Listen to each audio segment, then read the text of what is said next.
In 2011, the original Warhammer 40k Space Marine was released, and now in 2024, the sequel Space Marine 2 has released, but what exactly has changed over all these years when it comes to attention to detail? Beginning with a comparison of the Space Marine, Titus himself, and as you can see in the original Space Marine, his model looks pretty good for a game that came out in 2011 with all kinds of little damages all over it, but this is taken to a whole new level in Space Marine 2 with much more realistic dents and scratches all over his armor. Not to mention an overall added sense of weight that Titus has just by simply moving through the environment, and on top of all that, you can also equip an Ultramarine's helmet, which you couldn't do in the first Space Marine. Look how good he looks.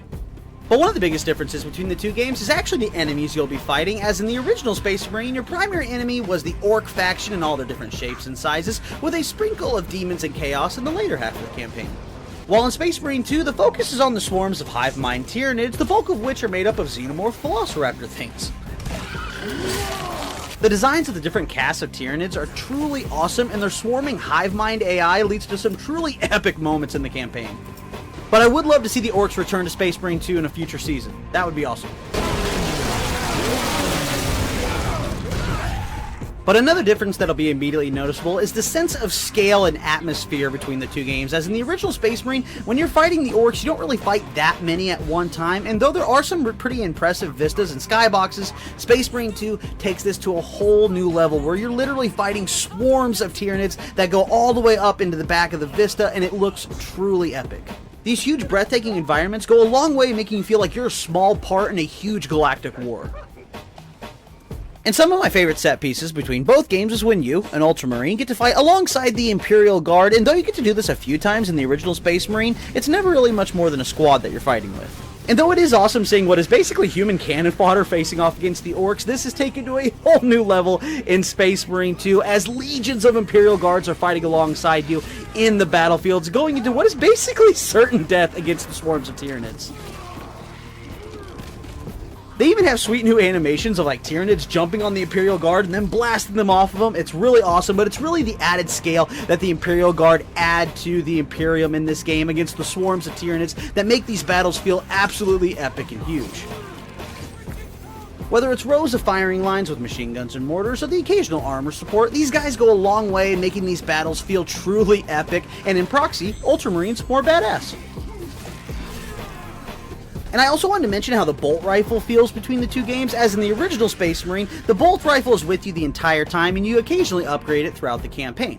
While in Space Marine 2, instead of upgrading one bolt rifle throughout the entire game, there's actually a bunch of different kinds of bolt rifles, from the original bolt rifle to a bolt carbine to even an auto bolt rifle. Though in the end, the different kinds of auto bolt rifles all kind of feel the same with just slightly different rates of fire.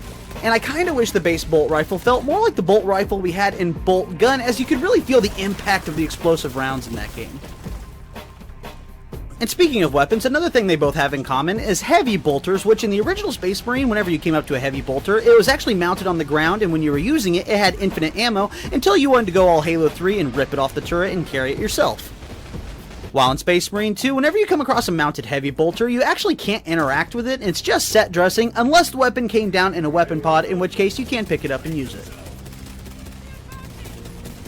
But probably one of the biggest differences between these two games is the addition seen to the melee combat, as in the original Space Marine, melee combat was definitely a thing with pretty basic hack and slash combos with also a stun button that could set up executions. Whereas in Space Marine 2, melee combat has been completely overhauled and is arguably the primary mode of combat in the game, as infinite ammo with pistols is no longer a thing. But it's not just the addition of more melee combos and stun opportunities, but the addition of parrying and blocking that makes this feel so much better than it did in the original game, as a well-timed parry can not only critically wound larger enemies, but straight up murder smaller ones. Not to mention it's super satisfying catching a Tyranid out of the air and slamming him into his grave. And speaking of combat, without a doubt, my favorite addition to the melee game of Space Marine 2 over Space Marine 1 is the addition of the crippling quick shot. Which is whenever you do a perfect parry, you can choose to have the camera crash zoom over your shoulder as you blast an enemy right in the face. It's super awesome and stylistic, and I love seeing it every single time. And I don't care what anybody says. I want to see Gears of War E-Day do this in its campaign. Just straight up copy it. I'm just saying. But one of the biggest changes between the two games when it comes to melee is actually when you're doing executions. In the original Space Marine, whenever you're in the execution animation, you can actually take damage, which means during some of the larger battles, when you're doing an execution, you can actually die. It also doesn't help that a lot of the executions require you to button mash, which means you're there for quite a while, making it often more dangerous than it's worth. This has been improved upon greatly in Space Marine 2, as whenever you go to do an execution, you're actually immune to all damage while you're in the execution animation, making it much more safe to risk it to go get that extra armor whenever you need it. Another small detail that I noticed is that whenever you pick up a melee weapon in the original Space Marine, whether it's a chain sword or a combat knife, you could actually see that melee weapon on your character even if it wasn't equipped. Whereas in Space Marine 2, you can only see your melee weapon whenever it's actually equipped in your hand, so if you switch to your primary weapon, your melee weapon just disappears off your character entirely. And speaking of small details, this also applies to whenever you pick up objective items, as in Space Marine 1, whenever you picked up an objective item, you could actually see that item on your character model. So I was kind of surprised in Space Marine 2, whenever you did something similar, the item would actually just disappear off your character and then reappear whenever you needed it in a cutscene, which I thought was kind of strange.